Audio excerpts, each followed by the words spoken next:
ETV ಭಾರತಕ್ಕೆ ಸ್ವಾಗತ. ಇದು ನ್ಯೂಸ್ ಟೈಮ್. ಅರಬ್ಬರ ನಾಡಿನಲ್ಲಿ ಮೊದಲ ಹಿಂದೂ ದೇಗುಲ ರಾಮ ಕೃಷ್ಣ ಶಿವ ಸೇರಿ ಸಪ್ತ ದೇವರುಗಳ ದೇವಸ್ಥಾನ ಉದ್ಘಾಟಿಸಿದ ಮೋದಿ. ಮಂದಿರ ನಿರ್ಮಾಣಕ್ಕೆ ವಿವಿಧ ಧರ್ಮಗಳಿಂದಲೂ ಕೊಡುಗೆ.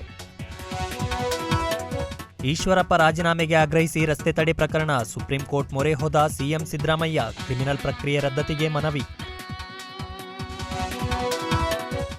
ಹೈ ಸೆಕ್ಯೂರಿಟಿ ನಂಬರ್ ಪ್ಲೇಟ್ ಅಳವಡಿಕೆ ಅವಧಿ 3 ತಿಂಗಳು ವಿಸ್ತರಣೆ. ವಿಧಾನ ಪರಿಷತ್ನಲ್ಲಿ ಸಾರಿಗೆ ಸಚಿವ ರಾಮಲಿಂಗಾರೆಡ್ಡಿ ಘೋಷಣೆ. ವಾಹನ ಸವಾರರು ಕೊಂಚ ನಿರಾಳ.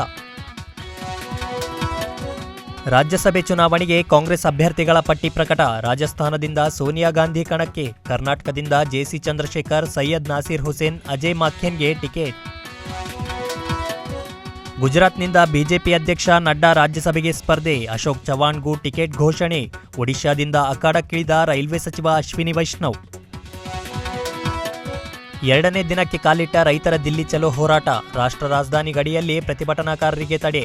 ಇಂಟರ್ನೆಟ್ ಬಂದ್, ಅಶ್ರುವಾಯು, ಡ್ರೋನ್ ಬಳಕೆಗೆ ಆಕ್ರೋಶ. 11 ಕೋಟಿ ರೂಪಾಯಿ ಆಸ್ತಿ ತೆರಿಗೆ ಬಾಕಿ. ಬಿಬಿಎಂಪಿಯಿಂದ Rockline mall seize. Demand notice ನೀಡಿದರೂ ತೆರಿಗೆ ಪಾವತಿಸಿಲ್ಲ ಎಂದ ಅಧಿಕಾರಿಗಳು.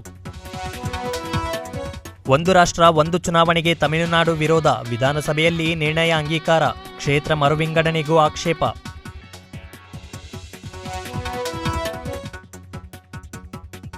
ಮಾಜಿ ಸಚಿವ ಕೆ ಗೋಪಾಲಯ್ಯಗೆ ಕೊಲೆ ಬೆದರಿಕೆ. ಮಾಜಿ ಕಾರ್ಪೊರೇಟರ್ ಪದ್ಮರಾಜ್ ವಿರುದ್ಧ ಎಫ್ಐಆರ್. ಆರೋಪಿ ಬಂಧನದ ಬಗ್ಗೆ ಗೃಹ ಸಚಿವ ಪರಮೇಶ್ವರ್ ಮಾಹಿತಿ. ನಾಳೆಯಿಂದ ಭಾರತ ಇಂಗ್ಲೆಂಡ್ 3ನೇ ಟೆಸ್ಟ್ ಆರಂಭ. ರಾಜ್ಕೋಟ್ನಲ್ಲಿ ರೋಹಿತ್ ಪಡೆಯಿಂದ ಭರ್ಜರಿ ತಾಲೀಮು. ಆಂಗ್ಲರ ತಂಡಕ್ಕೆ ಮರಳಿದ ಮಾರ್ಕ್ ವುಡ್.